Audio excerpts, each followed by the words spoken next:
తెనుగోళ్ళు ఇచ్చిన శిల్పక పండ్లు తేనె మామిడి పండ్లు తీయంగా దిందామె తీరొక్క పండ్లు చిలక నేరేడు పండ్లు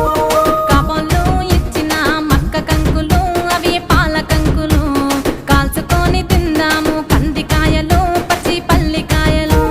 గుజారి గుజారి మామిళ్ళ కిందో నల్ల మామిళ్ళ కింద కుసుమరోళ్ళేసిన కుందన బొమ్మ అది కుందన బొమ్మ